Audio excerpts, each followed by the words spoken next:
Shalom, shalom, shalom, peuple de Dieu. Nous rendons grâce à l'Éternel pour la grâce qu'il nous accorde d'être là. C'est vrai que nous sommes largement en retard par rapport à notre habitude, par rapport à notre temps de commencement. Nous avons l'habitude de commencer à 11 h, mais là, nous sommes largement en retard. Nous rendons grâce à Dieu. Nous avons eu quelques soucis techniques, mais Dieu soit loué. Il nous accorde encore l'opportunité d'être là. Nous les bénissons. Vraiment, nous sommes reconnaissants. Nous sommes reconnaissants pour l'être, pour le mouvement, pour la grâce, la faveur qu'il nous accorde de pouvoir encore nous présenter devant le peuple de Dieu pour pouvoir partager la parole de Dieu. Nous lui rendons grâce. Nous lui bénissons. J'espère que toi aussi tu te portes bien. Si tu peux me suivre, tu peux m'entendre. Cela veut dire que le Seigneur t'a gardé. Il a aussi pris soin de ta famille, comme il a fait aussi avec la mienne aujourd'hui.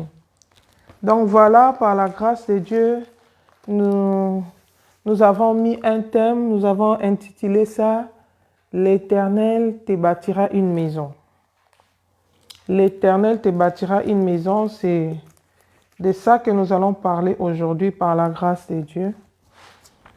Pourquoi? Parce que nous sommes au temps de la fin et ce temps est caractérisé par beaucoup d'agitation, beaucoup de menaces par rapport à l'avenir, par rapport au lendemain. Il y a des années passées, quelqu'un pouvait se réveiller un matin, il pouvait planifier sa vie, faire des projets, que moi, je vais faire ceci, cela, si le Seigneur le veut, comme je travaille, j'épargne, je fais ceci, il projette avec assurance. Mais au jour d'aujourd'hui, personne ne peut se permettre de le faire avec assurance parce que le lendemain appartient au Seigneur.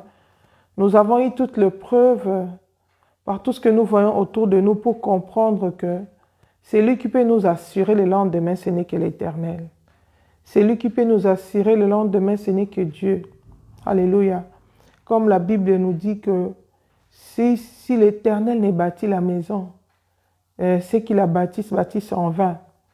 Si l'Éternel ne veille sur la ville, nous avons compris, parce qu'il y a longtemps, nous avions fait confiance à notre connaissance, aux lois économiques, que si j'investis ceci, je vais prendre ceci, que si je fais ceci, nous nous sommes confiés sur notre intelligence, sur notre force, sur notre sécurité, sur notre armée, sur nos politiques, mais l'expérience nous a fait comprendre que tout ça, la Bible dit, le secours de l'homme n'est que vanité. Combien de fois nous avons écouté de beaux discours de politiques et le lendemain, ils ont changé. Combien de fois nous avons pensé avoir bien compris les lois économiques, mais ils nous ont déçus. Combien de fois le monde a pensé avoir la maîtrise du temps, de la météo, mais ils ont posé des actes, ils ont regretté après.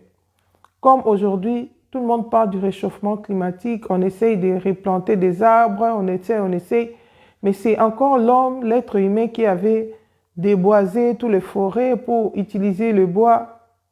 On se rend compte qu'on s'est trompé.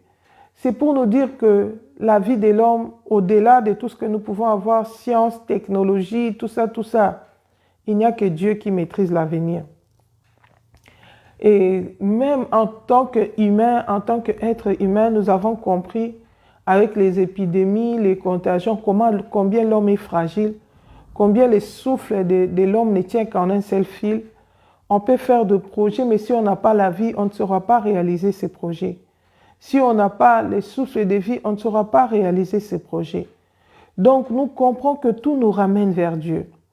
En dépit de la science, être puissant ou pas, être riche ou pas, tout nous ramène vers Dieu. Et actuellement, c'est comme si l'avenir est secoué. Personne ne sait dire avec certitude qu'est-ce qui va arriver. Si on regarde même le cours de bourse, ça bouge. Il suffit d'une petite information en Ukraine et tout, les cours s'effondrent. Donc, tout bouge, tout bouge, tout bouge. Personne ne maîtrise l'avenir. Celui qui maîtrise l'avenir, celui qui peut te bâtir une maison, c'est l'Éternel. Alors aujourd'hui, le Seigneur vient nous dire qu'il est capable de te bâtir une maison, qu'il est le bâtisseur de maison. Alléluia. Si nous regardons dans la Bible, nous allons voir l'exemple, si nous regardons l'exemple de roi dans la Bible, nous allons regarder l'exemple de roi dans la Bible. Nous avons remarqué qu'il y avait des rois qui étaient puissants, il y avait des rois qui avaient des armées et tout ça, qui avaient peut-être la bonne volonté de bâtir, de construire et tout, mais il y a eu certains événements qu'ils ne maîtrisaient pas, les événements extérieurs. La guerre, tu vois, les rois meurent dans la guerre, tous les projets restent. C'est comme actuellement, combien de gens sont morts avec les Covid, ils ont laissé les projets derrière. Combien de gens ont commencé à bâtir des maisons, ils n'ont pas achevé, ils ne sont pas entrés dans ces maisons, ils sont morts. Combien de gens pensaient, espérer sur leur emploi, ils avaient déjà misé, l'entreprise est entrée en faillite. Combien de choses n'arrêtent pas de se produire dans le monde. Mais dans tout ça, il y a un Dieu quelque part. Il y a le créateur de l'univers visible et invisible, l'Éternel des armées. Il existe, il est là. Alléluia. Et nous allons voir l'exemple d'un roi. Ce roi s'appelait David. De ce qui s'est passé dans la maison de David. Avant David, il y avait un roi qui était Saoul. Saoul était devenu roi. C'est Dieu qui l'avait établi, c'est Dieu qui l'avait choisi comme roi. Quand il est devenu roi, il s'est appuyé sur Dieu, mais à un moment, il a négligé Dieu. Il est parti dans des choses qui n'ont pas glorifié le Seigneur. Et nous savons tous que Dieu avait rejeté Saoul, parce que Saoul avait désobéi au Seigneur. Il avait désobéi aux directives du Seigneur. Bien-aimés, ce sont des leçons. La Bible dit que ce qui est écrit dans la Bible, c'est pour nous servir des leçons. Ce sont des leçons que nous devons retenir dans la vie. Aujourd'hui, j'entends des gens dire « Oh, le Seigneur ne se répand pas de ses dons ni de son appel, grâce sur grâce. Même si tu pèches, Dieu ne va pas enlever la grâce reste là. Hein, ceci, cela. » Bien-aimé, je voudrais te dire aujourd'hui, il ne faut pas avoir une fausse espérance. Apprends à connaître le Dieu que tu sers. Parce que si tu ne connais pas Dieu, tu seras en train de t'imaginer des choses à propos de Dieu, mais qui ne sont certes pas la pensée de Dieu. La Bible dit, de la même manière, la terre est éloignée du ciel. De la même manière, nos pensées sont éloignées de Dieu. Nos pensées sont loin de penser de Dieu. De la même manière, tu peux avoir une fausse espérance. Tu t'imagines des choses, mais dans la pensée de Dieu, ce n'est pas comme ça. Tu risques d'être déçu les derniers jours. Tu risques d'être déçu, shalom, shalom, parce que tu pensais que Dieu réfléchissait comme toi. Mais tu risques d'être surpris au dernier jour que tu t'es trompé et tu n'as plus le temps de te repentir. Alléluia. Dieu peut se répandre de sa grâce. Dieu peut changer d'avis. Chaque fois que Dieu donne des promesses dans la vie d'un enfant de Dieu, ces promesses-là sont conditionnées à l'obéissance à la parole de Dieu. Alléluia. Nous avons vu Saoul. C'est Dieu qui l'avait choisi, c'est Dieu qui l'avait établi comme roi. Mais quand Dieu lui a dit de livrer par interdit Amalek, lui, il est parti réserver les veaux gras. Hein, ça tourne toujours autour de la convoitise. L'homme aime beaucoup convoiter. Nous sommes venus, la Bible dit, nous sommes venus du sein de nos mères sur la terre. De la même manière, nous allons retourner vers Dieu. Nous n'allons pas emporter les biens matériels. Mais l'homme, quand il vient sur la terre, il oublie qu'il vient de quelque part et qu'il n'est pas par hasard sur la terre. Il est en mission sur la terre. Et il y a un créateur qui a créé la terre et lui n'est qu'un gérant. Et il doit gérer l'entreprise de Dieu selon les prescriptions de Dieu. Personne, s'il ne crée son entreprise et qu'il est aimé gérant, Il te donne les objectifs. Déjà, quand il y a une entreprise, tu vas trouver, il y a un statut qui est là. Et dans le statut, on montre déjà l'objet social de l'entreprise, c'est que l'entreprise va faire, comment ça va fonctionner. Mais si toi, on t'engage, on te met comme un gérant dans l'entreprise, tu commences à faire le contraire de ce qu'on t'avait demandé de faire dans l'Assemblée générale, on va te révoquer parce que tu n'es pas fidèle. De la même manière, Dieu, avant de créer le monde, l'homme, la Bible dit qu'il a créé la terre. Il a arrangé la terre pour l'homme. Et non seulement la terre, il a aussi prévu une maison pour l'homme. Cette maison, c'était quoi? C'était les jardins d'Éden. La Bible dit que Dieu a planté un jardin en Éden. Il a préparé ces jardins. C'était la maison dans laquelle l'homme devait vivre. Dieu a pourvu à la santé de l'homme. Dieu a pourvu à la nourriture. Dieu a donné tout ce qui était bon pour l'homme. Et dans son souci de satisfaire l'homme, de mettre l'homme à l'aise, Dieu lui a même donné une femme. Il s'est occupé même de son mariage. C'est Dieu qui a préparé la femme pour l'homme. C'est Dieu qui a constaté le besoin de l'homme sans que même l'homme ne lui demande. Dieu a trouvé que non. Oh bien-aimé, si tu regardes la Genèse, tu lis la parole de Dieu, la Bible dit, quand Dieu a créé le ciel, il a créé la terre, il a dit faisons l'homme. Dieu parle au pluriel, faisons l'homme à notre image. Dans son conseil de Dieu, ils ont décidé de faire l'homme. Dans sa divinité, il a décidé de faire l'homme. Il a dit faisons l'homme à notre image. Mais l'homme est venu, il était seul. Il n'avait pas d'aide semblable. Il était seul. La Bible dit que Dieu lui a donné même un mariage. Pourquoi? Parce qu'il voulait le bonheur de l'homme. Il voulait le bien fondé de l'homme. Il a pourvu une maison pour l'homme, qui était le jardin d'Éden. Malheureusement, l'homme a failli dans sa mission. Malheureusement, l'homme a désobéi à Dieu. Nous savons tous les conséquences du péché. Dans Genèse, chapitre 3, verset 15, Dieu a mis l'inimitié entre la femme et sa postérité. La mort est entrée. L'homme a été chassé de sa demeure qui est le jardin d'Éden. On a mis des anges pour l'empêcher d'aller de peur qu'il n'aille aussi manger l'arbre de la vie parce qu'il avait déjà mangé l'arbre de la connaissance du bien et du mal. L'homme devait maintenant mourir. La mort, la maladie est entrée. La nature s'est rébellée contre l'homme. C'est depuis là qu'il y a eu des épines sont nées, des ronces sont nées. La Bible dit quand il cultivera la terre, ça lui procurera des épines de ronces. C'est là que le douleur de l'accouchement est arrivé. Plein de conséquences du péché. La Bible dit ces choses sont arrivées pour nous servir de leçon.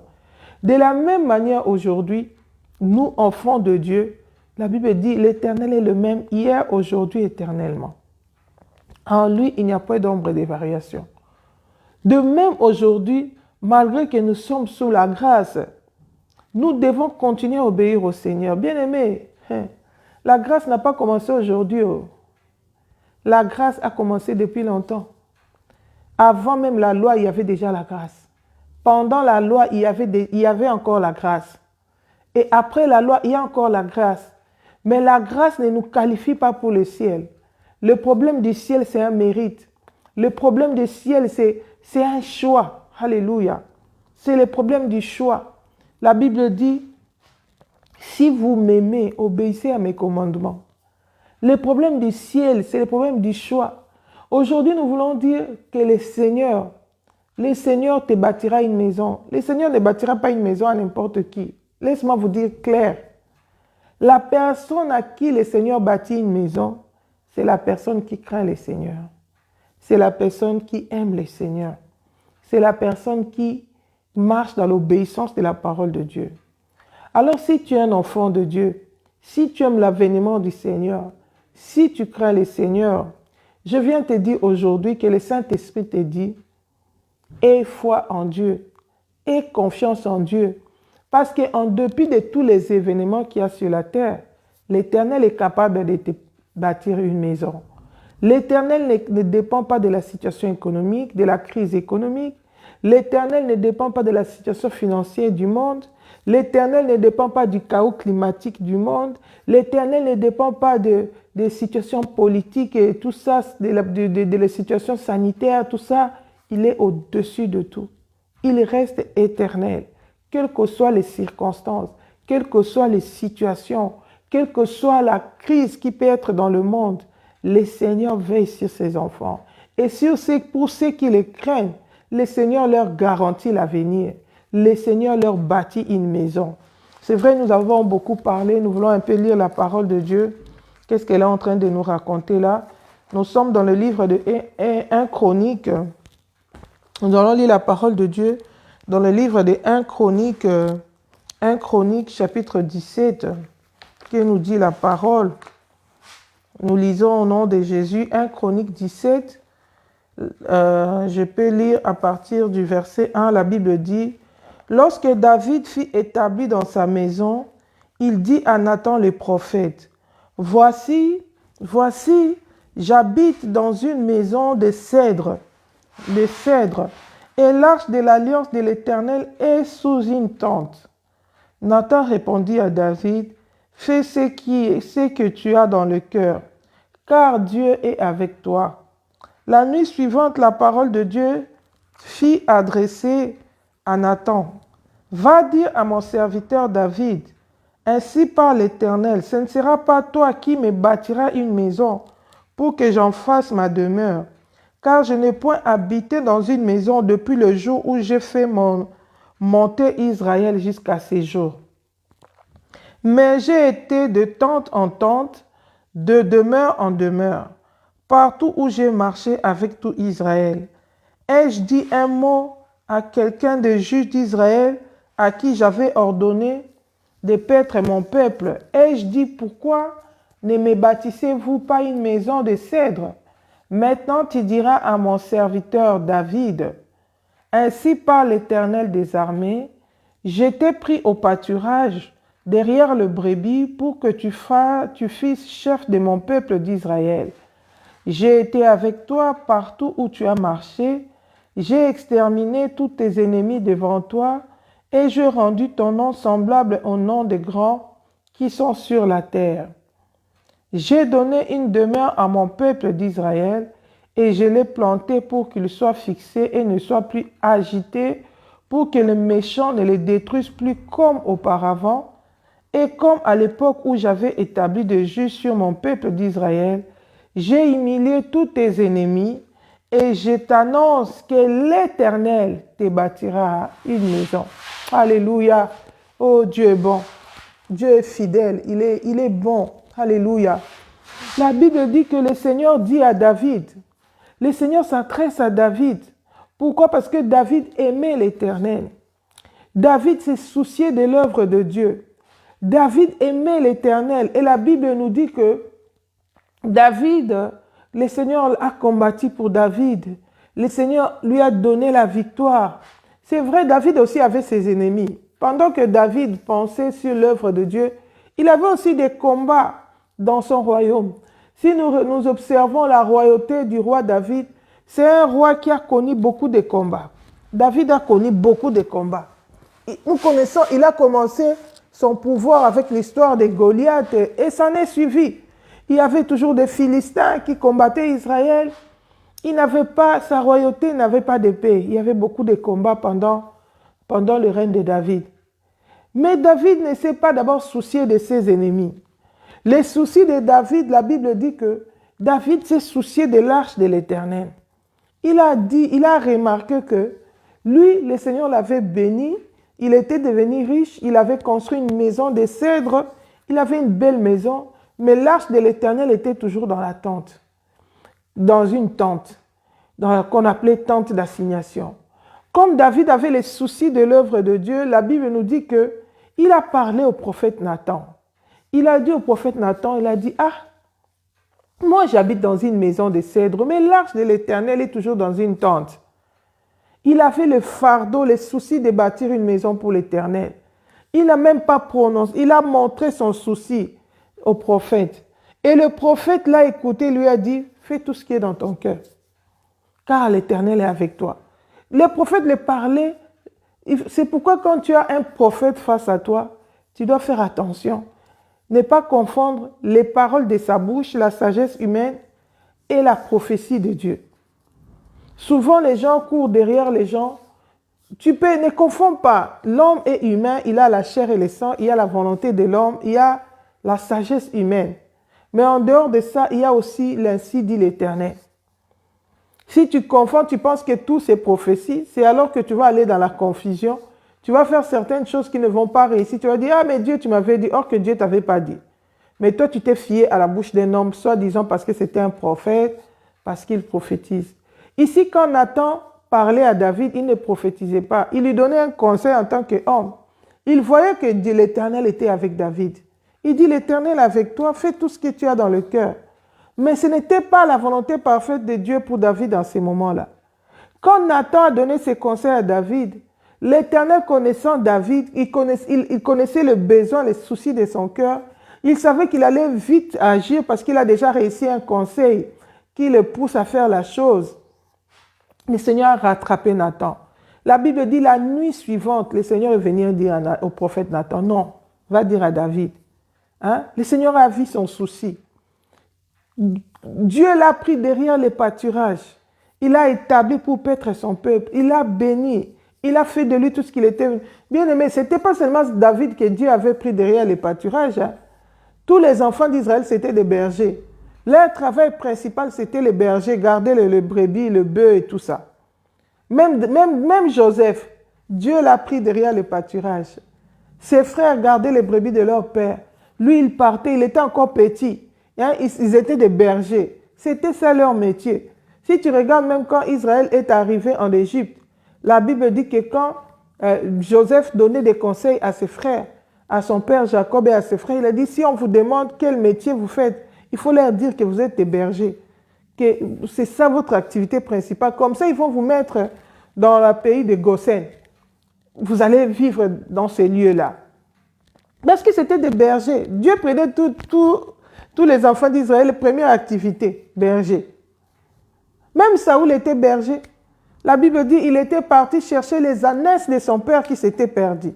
Il prenait soin de bêtes de son père. Même les jours qu'on l'avait établi roi, il venait, les jours qu'il est parti combattre pour Israël, son premier combat, il venait de prendre soin de bêtes de son père. Il est arrivé, il a trouvé, Israël était en débandade, tout le monde pleurait parce qu'il y avait ces rois-là qui menaçaient, à Jabé là-bas. Mais David aussi était brebis. Mais David, son cœur aimait le Seigneur. La Bible dit, il appelle même l'homme selon le cœur de Dieu. Le cœur de David aimait le Seigneur. David était humble. David reconnaissait toujours la grâce de Dieu dans sa vie. David voulait toujours faire plaisir au Seigneur. Il voulait toujours obéir au Seigneur en dépit de tout. Il avait les soucis de l'œuvre de Dieu. Il prenait son temps dans l'adoration. Il prenait son temps dans la louange. Il vénérait le Seigneur pour ce qu'il est et pour tout ce qu'il accomplissait dans sa vie. Il avait un regard, il donnait la priorité à l'Éternel. Alléluia. Dieu a vu les soucis de David. Il a dit, puisque tu m'aimes, parce que tu as les soucis de mon œuvre, en dépit d'être roi, en dépit de la royauté, en dépit d'être chef militaire, en dépit de politique et tout, David aimait le Seigneur. La priorité dans la vie de David, c'était Dieu. La priorité dans la vie de David, c'était le Seigneur. Il l'aimait, il s'est préoccupé de l'œuvre de Dieu. Il craignait le Seigneur. Et la Bible dit que le Seigneur a vu les soucis du cœur de David. Bien-aimé, la personne à qui le Seigneur bâtira la maison, c'est la personne qui a les soucis de l'œuvre de Dieu. C'est la personne qui donne la priorité à l'œuvre de Dieu. Aujourd'hui, tout le monde est derrière sa maison. Tout le monde a les soucis de son avenir. Tout le monde est derrière ses investissements. Tout le monde est derrière ses projets. Bien aimé, il faut faire très attention. Hein? La Bible dit, quand le déluge est venu, les gens se mariaient et mariaient leurs enfants. Les gens avaient des projets. Si tu regardes dans la parabole de semeurs, des conviés, la Bible dit que les gens qui étaient conviés à la fête n'étaient pas venus. Pourquoi? Parce qu'ils étaient occupés. Chacun disait, moi je viens de m'acheter une nouvelle paire de bœufs, hein? Des brebis. Ils s'occupent des brebis, des éleveurs. Moi je viens de m'acheter une nouvelle paire de bœufs, je dois d'abord les essayer. Hein? Moi je viens de m'acheter un champ nouveau. des agriculteurs. Je dois d'abord me préoccuper. C'est le business, les affaires. Tout le monde se préoccupe de son avenir. Bien-aimé, priorise l'œuvre de Dieu. La Bible dit, cherchons premièrement la justice et le royaume des cieux. Bien-aimé, ne priorisons pas les choses de la terre. Dis, reste l'avenir, c'est Dieu qui donne. Rassure-toi que quand tu bâtis ta maison, tu puisses la bâtir avec Dieu. Parce qu'il est le bâtisseur de maison. Dans cette insécurité qu'il y a dans le monde, si tu bâtis sans Dieu, tu ne fais rien. Dans cette insécurité, la Bible dit, vous avez amassé, mais j'ai soufflé dessus. Bien-aimé, celui qui sécurise l'avenir, c'est Dieu. Celui qui peut bénir les fruits de tes travaux, c'est Dieu. Celui qui peut faire que tes efforts, tu puisses récolter les fruits de tes efforts, c'est Dieu. Sois agréable à Jésus. Obéis à sa parole. Crée-le. Recherche la justice et le royaume des cieux. Préoccupe-toi de l'œuvre de Dieu. Dieu va se préoccuper de toi. Dieu va s'occuper de ta maison. La Bible dit, fais de l'Éternel tes délices. Il te donnera ce que ton cœur désire. Je ne viens pas vous flatter comme les gens qui ont l'habitude de vous dire, hey, Dieu te bénira. Non, Dieu ne bénit pas n'importe qui. Dieu bénit ceux qu'il aime. Dieu bénit ceux qui se préoccupent de son œuvre. Dieu bénit ceux qui prennent soin de son œuvre, ceux qui l'obéissent, ceux qui l'aiment. Tu peux dire, oh moi j'aime le Seigneur, je l'ai déjà accepté comme mon Seigneur et Sauveur. Aimer le Seigneur, ce n'est pas un problème de parler, ce n'est pas un problème de bouche, c'est un problème d'obéissance. Aimer le Seigneur, on le démontre. Il ne suffit pas de le dire. Alléluia. Dieu ne se fie pas de nos discours, il regarde nos actes. Tes actes doivent prouver que tu aimes le Seigneur. Tes actes doivent prouver que tu aimes le Seigneur, que tu as de l'amour pour le Seigneur. La Bible dit que le Seigneur a dit à David, il a dit, je te donnerai une maison. Shalom, femme, lève-toi. Je te donnerai une maison. Ce n'est pas toi qui vas me bâtir la maison, mais ça sera ton fils. Mais moi, je te donnerai une maison. Je vais assurer ton avenir. Oh, bien-aimé. Il a dit, ta postérité sera toujours sur le trône d'Israël. David était étonné, il était choqué. Il dit, mais qui suis-je pour que le Seigneur se préoccupe de moi? Il était touché. Alléluia. Qui suis-je pour que le Seigneur s'occupe de moi? Pour que le Seigneur s'occupe de ma maison? Qui suis-je? Alléluia. Alléluia. Qui suis-je? Qui suis-je? La Bible dit ceci. Je lis le 1 Chronique, verset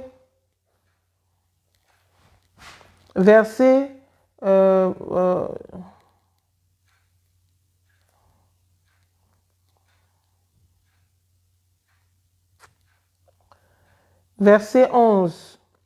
La Bible dit, le verset 10, la Bible dit, 1 Chronique 17, verset 10, la Bible dit, j'ai donné une demeure en mon 10. Et comme à l'époque où j'avais établi des juges sur mon peuple d'Israël, j'ai humilié tous tes ennemis, les ennemis de David, Dieu les avait humiliés. Et je t'annonce que l'Éternel te bâtira une maison.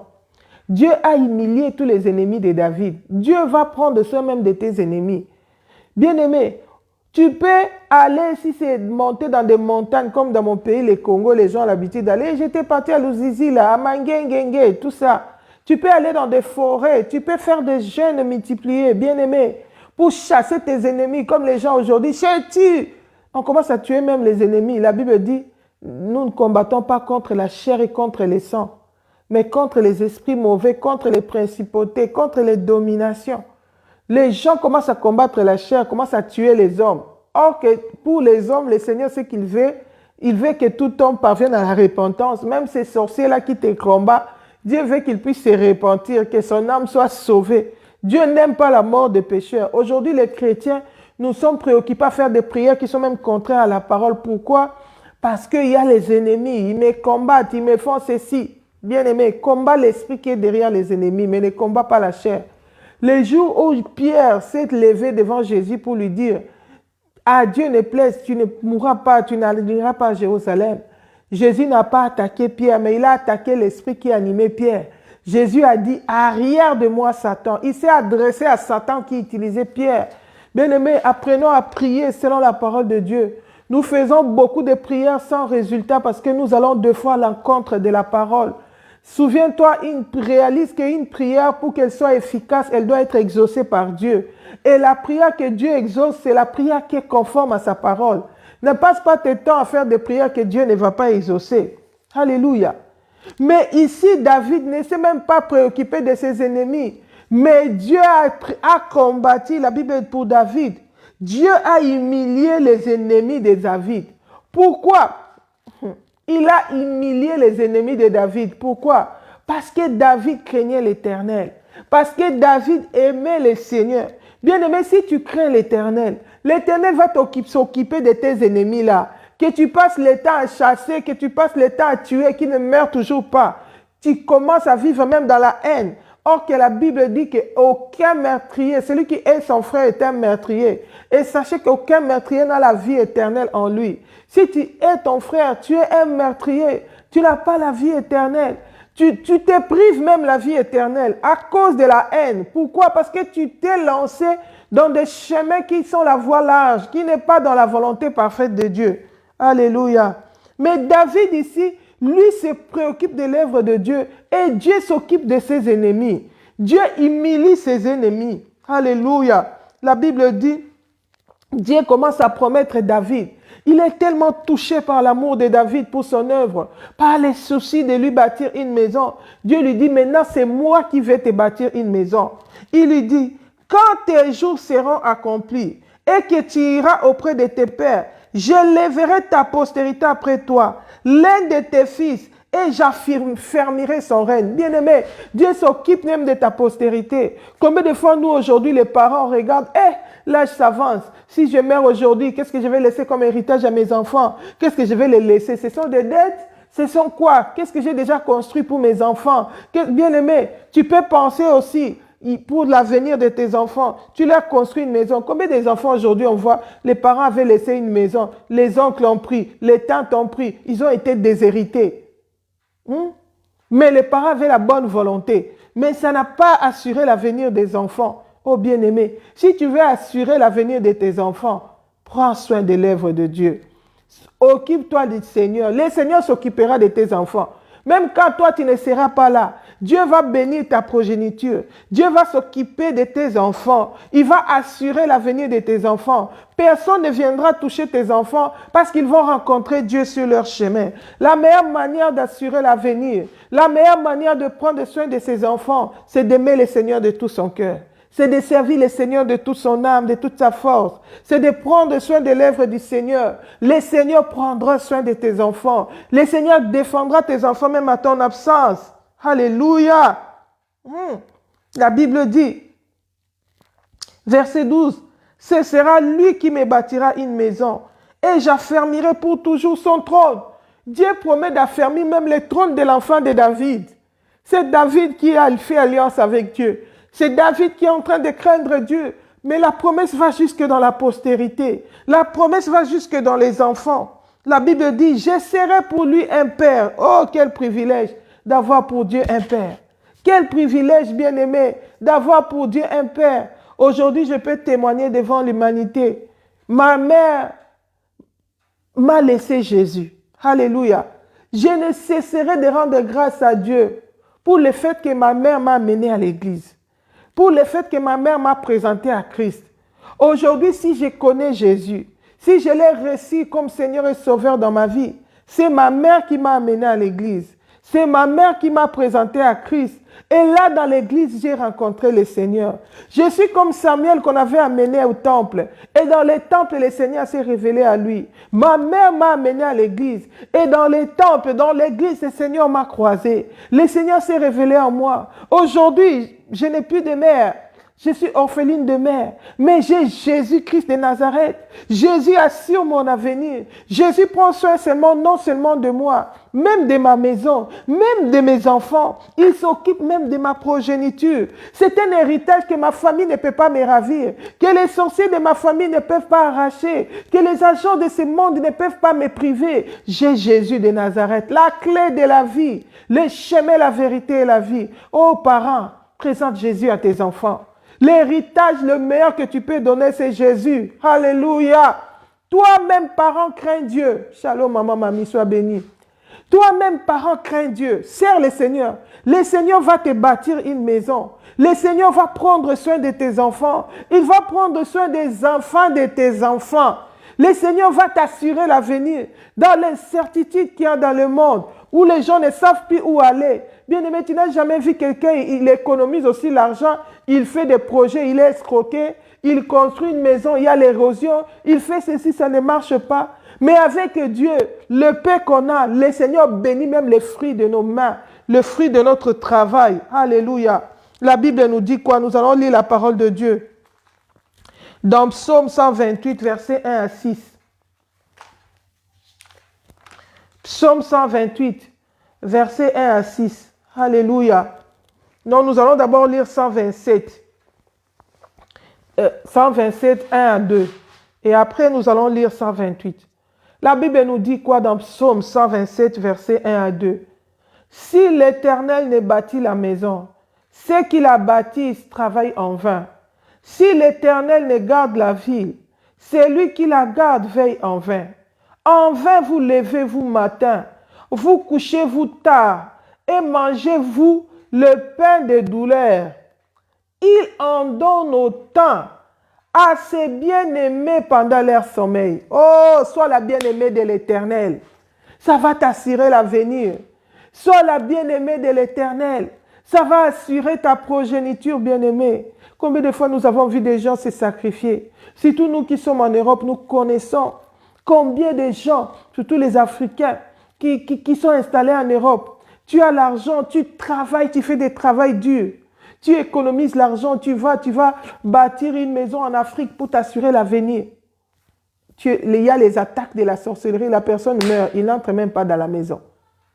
Et ces enfants se retrouvent ici, ils n'ont même pas profité de l'héritage, il y a des conflits dans la famille, on vend la maison.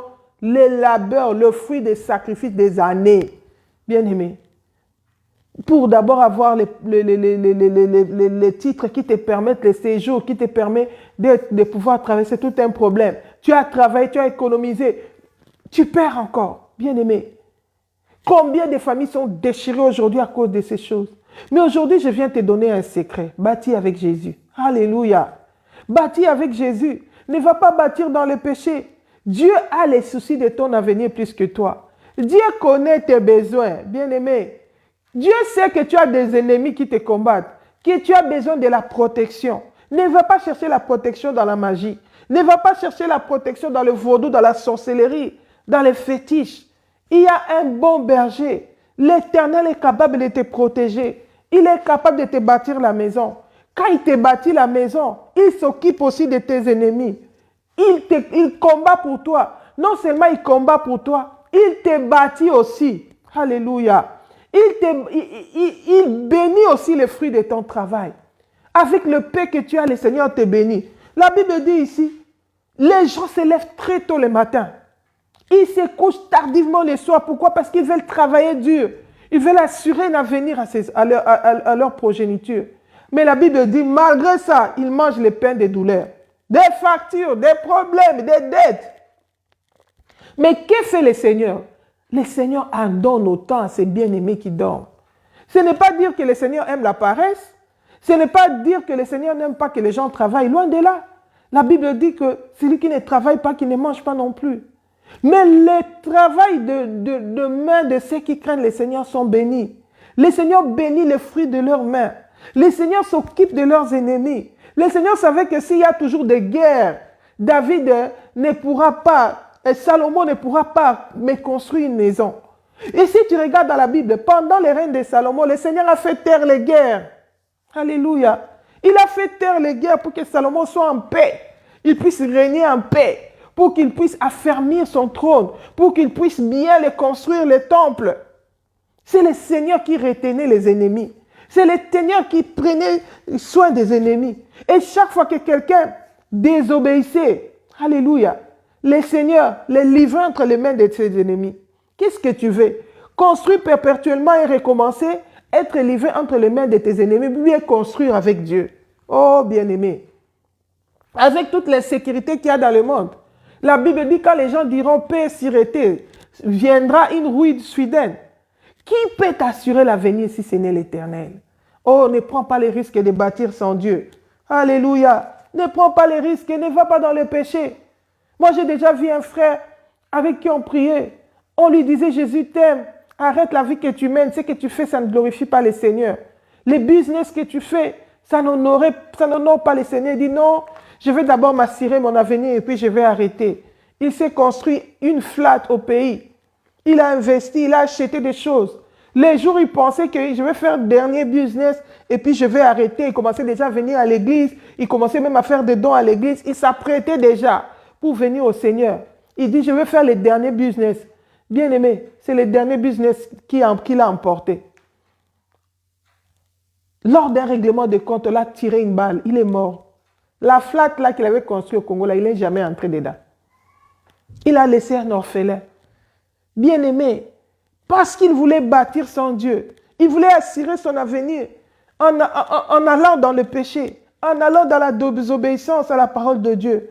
Bien aimé, le Seigneur bâtit la maison de ceux qu'il aime. Alléluia.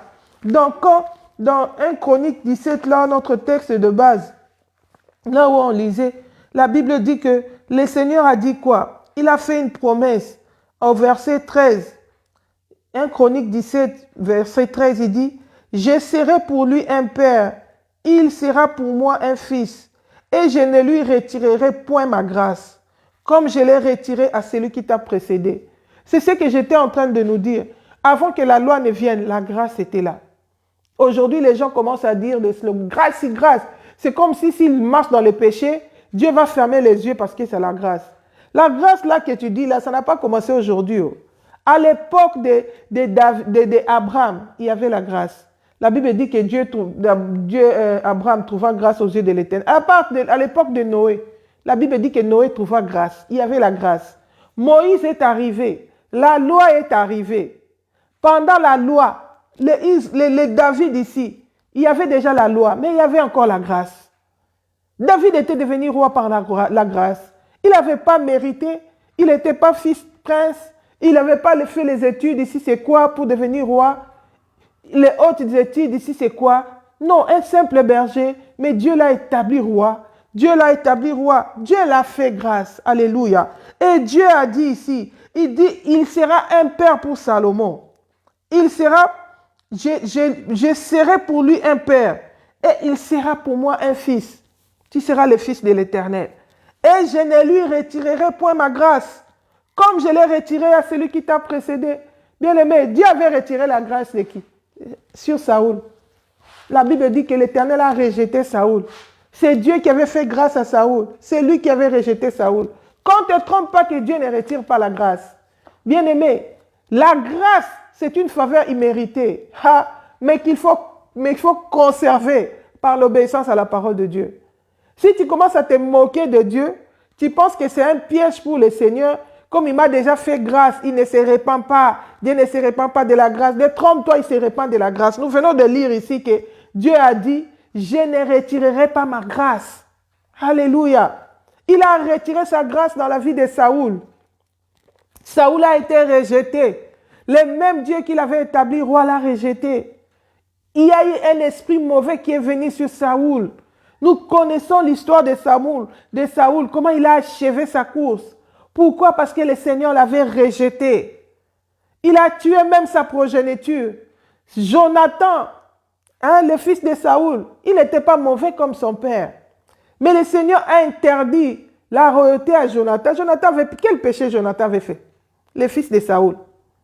Quel péché? Il était même ami avec David. Il aimait même David. Il connaissait la volonté de Dieu sur David. Il ne s'est pas opposé. Bien aimé, Jonathan avait toutes les raisons de haïr David. Parce que David menaçait sa royauté. Parce que c'est lui qui était le prince, le fils de Saoul. C'est lui qui devait hériter. Le fait que David devienne roi à sa place, le fait que Dieu choisisse David, était une menace à son trône, à sa royauté. Mais Jonathan s'est soumis à la volonté de Dieu. Il a dit, quand le Seigneur te visitera, quand le Seigneur t'aura établi, souviens-toi de ma maison. Bien aimé, il a traité alliance avec David. Mais à cause de son père, Dieu l'a tué le même jour que son père, pour qu'il ne puisse pas hériter la royauté. Parce qu'il avait décidé de les confier à David. Oh bien-aimé, que cela nous serve de leçon. Apprenons à servir le Seigneur avec crainte et tremblement. Craignons le Seigneur. Nous ne sommes pas meilleurs, nous ne sommes pas spéciaux. Si on t'avait dit que Dieu ne se répand pas de ta grâce, ici aujourd'hui nous avons lu que l'Éternel lui a dit, je ne te retirerai point ma grâce, comme je l'ai retiré à celui qui t'a précédé. Dieu a retiré la grâce de la vie de Saoul. Alléluia. Et nous avons vu Salomon, lui aussi, il n'a pas compris les leçons du Seigneur, malgré l'alliance que David avait avec Dieu. Au lieu de conserver l'alliance, au lieu de conserver la grâce par l'obéissance de la parole de Dieu, quand il est allé dans les veaux d'or, quand il est allé dans l'idolâtrie, quand il est allé servir les Baals et les Astartés, le Seigneur a déchiré le royaume. Le Seigneur a retiré la grâce. Bien-aimé, Dieu est fidèle. Il est fidèle à sa parole. Il n'est pas fidèle à l'homme comme nous on pense que je suis spécial. Comme Dieu a fait alliance avec moi, il ne va jamais se repentir. Non. Il peut retirer la grâce. C'est pourquoi beaucoup de gens qui ont commencé avec Dieu n'ont plus la grâce de Dieu dans leur vie. Ils n'ont plus la grâce de Dieu. Aujourd'hui, ils sont allés substituer. Ils sont allés toucher à la magie, à l'occultisme. Ils sont allés toucher à des fétiches. Pourquoi? Parce que la grâce de Dieu n'est plus sur eux. Le Seigneur ne les accompagne plus. La Bible nous montre que chaque fois qu'Israël était dans l'obéissance, chaque fois qu'il allait dans les combats, le Seigneur l'accompagnait. Il avait la victoire. Mais chaque fois qu'il s'est détourné du Seigneur, il allait dans la désobéissance. Dieu ne restait pas fidèle à cause de son nom. Dieu restait fidèle à sa parole. Dieu avait déjà dit, si vous me tournez les dos, je vous tournerai les dos. Quand vous allez crier, je ne vais pas répondre. Alléluia. Bien-aimé, il n'y a que l'Éternel qui peut nous bâtir une maison. Dans les secousses qu'il y a dans la terre, toi qui es enfant de Dieu, toi qui aimes le Seigneur, toi qui aimes l'avènement du Seigneur, aie confiance en Dieu. Ne panique pas comme les mondains. Qu'est-ce que sera fait mon avenir? Qu'est-ce que je vais devenir? Oui, nous traversons des moments difficiles. Oui, des secousses vont encore arriver. La sécheresse peut arriver. Des crises peuvent arriver. Mais confie ton sort à l'Éternel. Mets en lui ta confiance. Comprends que le Seigneur bâtit la maison à ceux qui le craignent. Comprends que le Seigneur assure l'avenir à ceux qui l'aiment. Le Seigneur procure un avenir. Il prend soin. Alléluia. Nous allons lire encore la parole de Dieu dans le livre de Psaume 128. La Bible dit, « Heureux tout homme qui craint l'Éternel, qui marche dans ses voies. Tu jouis alors du travail de tes mains. » Oh bien-aimé, tu veux jouir du travail de tes mains. Ah, je travaille beaucoup, mais peu de résultats. J'ai fait tel business. On m'a dit en Chine, ça marche. Je suis allé. Oh, Turquie, je suis allé à Turquie. On m'a dit Dubaï, j'ai fait Dubaï. On m'a dit ceci, mais je tombe toujours. Ça n'avance toujours pas. Bien-aimé, la Bible dit, heureux tout homme qui craint l'Éternel, qui marche dans ses voies. Tu jouis alors du fruit de tes mains. Tu es heureux, tu prospères. Bien-aimé, tu veux prospérer. Tu veux être heureux. Crains l'Éternel. Alléluia. Le Seigneur va bénir les fruits de ton travail. Ah, la Bible dit, même ta femme, hein, le Seigneur s'occupe même de ta femme. La Bible dit, ta femme est comme une vigne féconde. Le Seigneur va bénir même ta femme dans l'intérieur de ta maison. Tes fils sont comme des plants d'olivier autour de ta table. Le Seigneur va bénir même tes fils. Il s'occupe même de tes fils. Oh bien-aimé, qu'est-ce que tu cherches encore? Le Seigneur te construit une maison. Le Seigneur s'occupe de tes ennemis. Le Seigneur s'occupe de ta femme, de ton partenaire, ton mari. Le Seigneur s'occupe de tes enfants. Alléluia. La Bible dit, verset 4, « C'est ainsi qu'est béni l'homme qui craint l'Éternel. » Bien-aimé, si tu crains le Seigneur, le verset 6 ajoute ceci, il dit, « Tu verras les fils de tes fils. » Que la paix soit sur Israël. Bien-aimé, celui qui craint le Seigneur, il verra les fils de ses fils. Tu seras rassasié des jours. Tu verras les fils de tes fils. Le Seigneur va bénir. Bien-aimé, oh, beaucoup de gens cherchent des gens qui peuvent s'occuper, garantir leur avenir. Ils vont faire même des pactes avec Satan. L'Éternel t'ouvre grandement les bras. Il est là, il est prêt à t'accueillir. Il est prêt à t'assurer un avenir. Alléluia, shalom, ma soeur promesse. Le Seigneur est prêt à te garantir l'avenir. Il est prêt à s'occuper de tes enfants, des enfants de tes enfants. La Bible dit, il te bénira.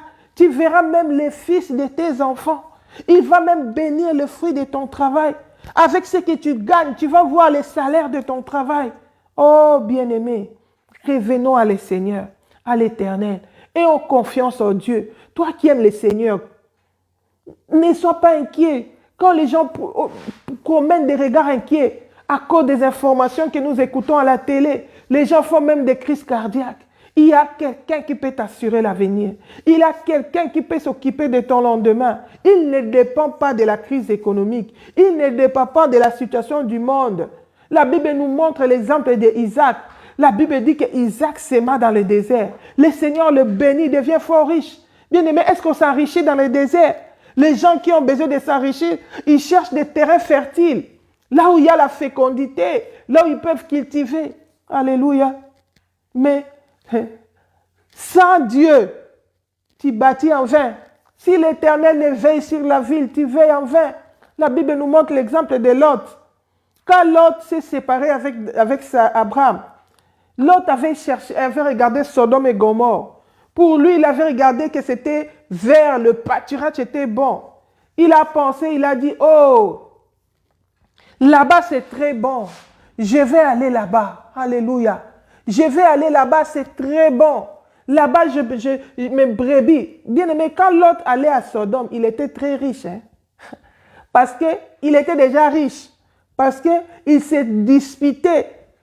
Ses serviteurs avec les serviteurs d'Abraham s'est disputé les richesses. Il est allé là-bas parce qu'il y avait l'espace était devenu petit pour eux deux. Mais il s'est retrouvé à Sodome, là où Dieu n'était pas, là où il y avait les abominations, là où on ne craignait pas Dieu. Bien aimé, les jours où Lot est sorti de Sodome et Gomorrhe, il est sorti sans richesse, sans brebis. Il fuyait pour sauver sa vie, laissé derrière. Il a perdu même sa femme. Alléluia. Il est sorti seulement avec ses filles. Il a perdu ses gendres. Il a perdu sa femme. Pourquoi? La verdure sans Dieu. C'est éphémère. Ça ne demeure pas. Ça peut frapper aujourd'hui, mais regarde la fin. C'est une courte jouissance. La jouissance de peu de temps. La finalité, c'est la ruine, c'est l'amertume, c'est des pleurs. Oh, je t'en conjure, bâtis avec Dieu. Réconcilie-toi avec ton Créateur. Toi qui n'as pas encore Jésus dans ta vie, je t'invite à l'accepter comme ton Seigneur et Sauveur. Il n'y a que lui qui peut te garantir la vie. Bien-aimé, tu peux regarder le monde, tu peux envier les gens. Tu ne sais pas l'amertume qu'il y a dans le cœur des gens qui bâtissent sans Dieu. Les problèmes qu'ils ont, la paix qu'ils manquent. Il n'y a de paix qu'en Jésus. Il n'y a de paix qu'en Jésus. Si l'Éternel n'est bâti, c'est lui qui bâtit, bâtit en vain. Tu veux bâtir ta maison, tu veux t'assurer l'avenir. Le Seigneur s'occupe même de tes enfants. C'est lui qui donne l'intelligence aux enfants qui n'ont même pas d'intelligence. Vous n'avez jamais vu un enfant qui n'a même pas de parents, mais qui réussit à l'école, qui n'a même pas besoin de répétiteurs. Le Seigneur le soutient, il devient quelqu'un. Mais un enfant gâté qui a des parents, il ne réussit pas à l'école. C'est Dieu qui donne même l'intelligence aux enfants. C'est Dieu qui s'occupe même de l'avenir des enfants. Dieu parlait à Israël, dit, il a fixé Israël. Son peuple était nomade. Il a voulu que son peuple arrête d'être nomade, d'être agité, d'aller d'un lieu à l'autre. C'est comme ça qu'il avait donné Canaan à Israël. Le Seigneur connaît tes besoins puisque c'est ce que tu imagines. D'autres personnes pensent que Dieu ne connaît pas mes besoins. Même je dois m'occuper de moi parce que si je ne fais pas ça, qui va le faire? Bien-aimé, Dieu connaît même les besoins que toi, tu n'es pas conscient que tu as. Dieu savait qu'Israël était nomade, qu'il allait d'un lieu à l'autre. Il devait le fixer quelque part. Il devait bénir son peuple. Il devait affermir son peuple. Il s'est occupé même de ses ennemis. Les ennemis que tu passes le temps à gêner pour chasser, qui ne meurent toujours pas. Confie ton sort à l'Éternel. Mets en lui ta confiance, il agira. Bien-aimé, Jésus revient Au fur et à mesure que nous nous approchons vers le retour de Christ, il y a de plus en plus des événements qui nous annoncent que Jésus revient, qu'il y aura des temps difficiles, que ça sera compliqué. Mais ceux qui se confient en Dieu, ceux qui aiment le Seigneur, ne craignent pas, ils savent rire de l'avenir. La Bible dit, les loinceaux éprouvent la disette et la faim. Mais ceux qui se confient à l'Éternel ne sont privés d'aucun bien. Ils se rient de l'avenir parce qu'ils ont un Dieu à leur côté qui prend soin d'eux. La finalité, c'est le ciel. La priorité, c'est le ciel. Nous nous préoccupons de l'œuvre de Dieu. Nous aimons le Seigneur. Nous cherchons à lui construire une maison. Aujourd'hui, comment nous pouvons construire une maison au Seigneur? En évangélisant, en gagnant des âmes au Seigneur, en présentant Christ aux hommes. La Bible dit, si quelqu'un accepte Christ, lui et son Père viendront habiter dans cette personne. Ils feront de cette personne-là sa demeure. Il a dit, voici, je frappe. La Bible dit, nous sommes la maison de Dieu. Nous, les enfants de Dieu, nous sommes la maison de Dieu. Tout celui qui a reçu Jésus-Christ comme Seigneur et Sauveur est la maison de Dieu. La meilleure manière de construire une maison au Seigneur, c'est aussi de gagner des âmes. C'est d'évangéliser, de dire à l'humanité que cette terre passera avec sa convoitise. Mais il y a un Sauveur que nous attendons. Il y a un Sauveur que nous attendons. Jésus-Christ de Nazareth, qui reviendra bientôt prendre son église. Quand nous voyons tous les signes s'accomplir, nous comprenons que Jésus-Christ est à la porte. Alors nous devons nous réconcilier avec Dieu. Nous devons nous sauver de cette génération perverse. Nous devons donner notre vie à Jésus-Christ. Nous devons nous séparer du monde, nous séparer du péché, venir dans les camps de Jésus pour qu'il nous prenne en charge, pour qu'il nous sécurise l'avenir. Alléluia. Les gens vont consulter des devins. Prédis-moi l'avenir. Bien-aimé, la parole de Dieu, c'est la prédiction la plus complète de l'avenir.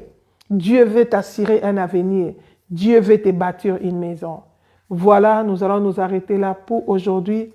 Que le Seigneur bénisse cette parole. Je scelle cette parole par le sang de Jésus. Que cette parole produise des fruits dignes de la repentance dans nos vies. Bien-aimés, partageons cette parole pour toucher le plus grand nombre, pour toucher ceux qui n'ont pas encore reçu Jésus, qui comprennent que l'assureur des avenirs, c'est Dieu. Tu peux avoir toutes les assurances vie, les assurances ceci, cela. Tout ce que les assureurs peuvent faire quand tu meurs, c'est de te fournir un cercueil et un tombeau pour que tu meurs. Mais il y a celui qui va t'accompagner même au-delà de la mort, qui va venir t'accueillir pour te dire, viens fidèle et bon serviteur. Viens te reposer de tes œuvres. Et il continue à s'occuper de ta famille. Il continue à s'occuper des enfants, de tes enfants, à leur assurer l'avenir. C'est l'Éternel. C'est lui qui peut te donner aussi la vie éternelle, qui peut t'accorder le repos éternel. Bien-aimés, confions-nous à l'Éternel. L'Éternel te bâtira une maison.